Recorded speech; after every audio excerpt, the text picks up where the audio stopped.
Galbūt esate girdėję terminą dirbtinis intelektas žiniuose, per televiziją ar naudodamiesi telefonu. Tai gali skambėti sudėtingai, netgi šiek tiek paslaptingai, tačiau iš tikrųjų daugelis iš mūsų tai naudojame kiekvieną dieną, net nesusimastydami. Šiame vaizdo įraše aiškiai ir paprastai paaiškinsime, kas yra dirbtinis intelektas ir parodysime, kaip jis padeda kasdieniame gyvenime.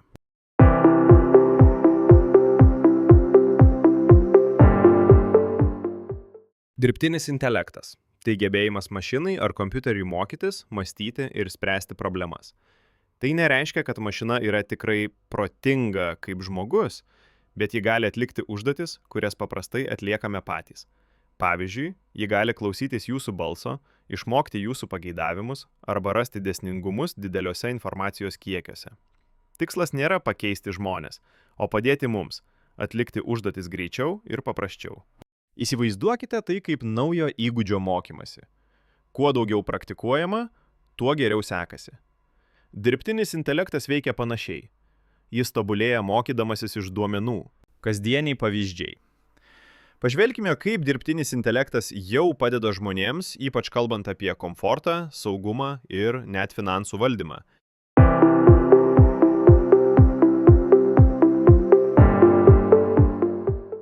Vienas populiarus dirbtinio intelekto pavyzdys, apie kurį galbūt esate girdėję, yra ChatGPT.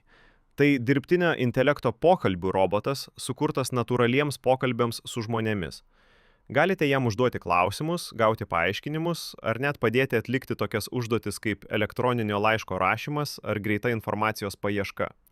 Pavyzdžiui, jei norite sužinoti, kaip sudaryti biudžetą, tiesiog įveskite savo klausimą. Pavyzdžiui, kaip galiu sutaupyti pinigų kiekvieną mėnesį. Ir ChatGPT pateiks paprastus, nuoseklius patarimus. Navigacija ir transportas. GPS, Google žemėlapiai, pavėžėjimo programėlės. Važiuojate į banką ar pas gydytoją, žemėlapių programėlėse esantis dirbtinis intelektas padeda suplanuoti geriausią maršrutą, išvengti spūsčių ir netgi įspėti apie statybas, taip taupant laiką ir degalus.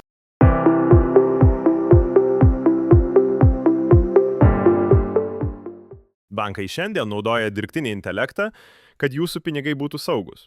Jis gali įspėti apie neįprastas išlaidas, padėti pastebėti sukčiavimo atvejus arba priminti, kada reikia apmokėti sąskaitas. Galite netgi nustatyti automatinius mokėjimus arba stebėti savo išlaidas naudodami naudingas programėles. Daugelis jų mokosi jūsų įpročių ir siūlo būdus, kaip taupyti.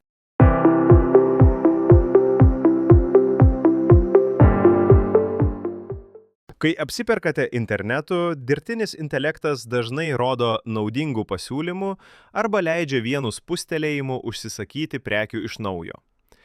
Kai kurios maisto prekių ir vaistinių svetainės netgi seka, ką perkate reguliariai. Tai padeda jums išlikti biudžeto ribose arba nepamiršti svarbių prekių.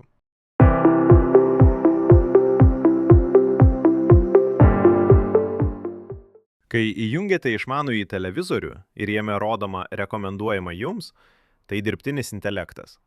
Jis pastebi, kokias laidas ar filmus žiūrite, kada juos dažniausiai žiūrite ir ką praleidžiate. Tada jis siūlo naują turinį, kuris, jo manymu, jums galėtų patikti. Taip taupomas laikas ir patirtis tampa asmeniškesnė.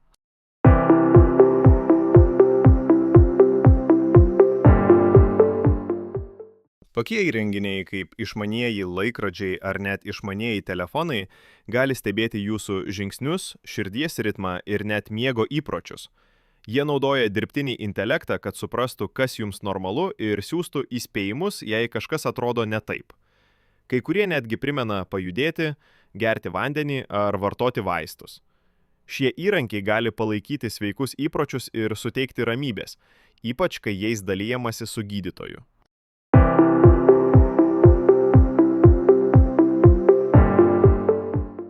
Dirbtinis intelektas padeda rūšiuoti elektroninius laiškus, filtruodamas sukčiavimo atvejus ar nepageidaujamus pranešimus. Jūsų nuotraukų programėlė gali grupuoti nuotraukas pagal vietą arba veidus.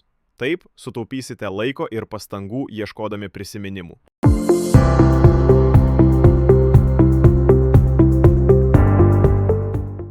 Šie įrenginiai supranta jūsų balsą ir atsako. Galite paprašyti jų nustatyti priminimus, sudaryti sąrašus ar net pranešti, kada reikia mokėti kitą sąskaitą. Nereikia nieko užsirašyti. Kodėl tai svarbu? Dirbtinis intelektas tai ne tik patogumas.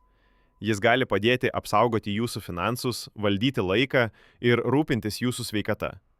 Ar tai būtų sukčiavimo aptikimas, priminimas apmokėti sąskaitą ar pagalba mažinant komunalinių paslaugų išlaidas, jis sukurtas taip, kad tyliai padėtų jūsų kasdienybėje. Jums nereikia būti technologijų ekspertu. Daugelis įrankių yra paprasti ir naudingi. O dabar kviečiame jūs į praktinę dalį, kur galėsite pritaikyti savo žinias, atlikdami dirbtiniu intelektu paremtas praktinės užduotis. Pradėkime.